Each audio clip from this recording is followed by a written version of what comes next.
என்ன மன்னிச்சிரியா? நான் சொன்ன ஒரு வார்த்தைக்காக இவ்ளோ பெரிய தண்டனையை நீ அனுபவிச்சுட்டு இருந்திருக்க. நான் பெரிய தப்பு பண்ணிட்டேயா.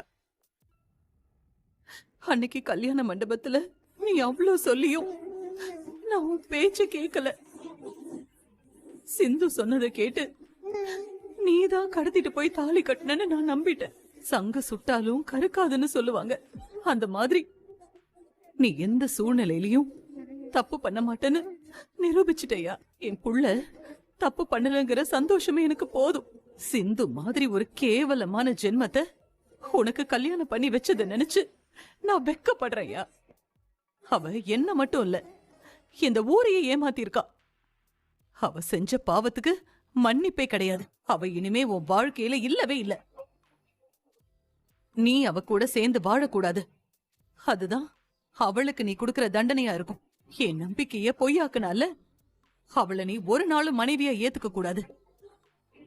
அப்படி நீ அவளை மனைவியா ஏத்துக்கிட்டனா அதுக்கப்புறம் நான் உசுரோடவே இருக்க மாட்டேன். ஒரு பொண்ணுக்கு உசுரை விட அவ வாக்குதான் ரொம்ப முக்கியம். வாக்கு சுத்தம் இல்லாத பொண்ணு வாழவே தகுதி இல்லை. அவ சுயநலத்துக்காக அவ என்ன வேணாலும் செய்வா. அதனால அவளோட கண்ணீரை பார்த்து நீ கரைஞ்சிடாதயா.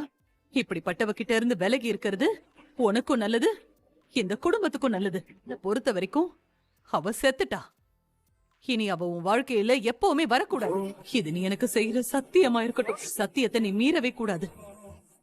என்னைக்கும் உன் மனசு அவளை உன் மனைவியா ஏத்துக்கவே கூடாது. நான் உயிரோட இருக்கிற வரைக்கும் அந்த சிந்து இந்த வீட்டுக்குள்ள வரவே முடியாது. சிந்து மேல அன்னபூர்ணி நம்மளை விட 100 மடங்கு கோவத்துல இருக்கா.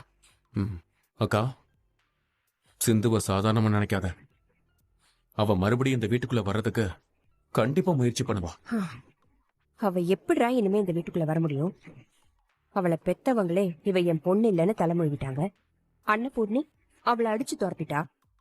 இனி அவளால ஒண்ணுமே பண்ண முடியாது.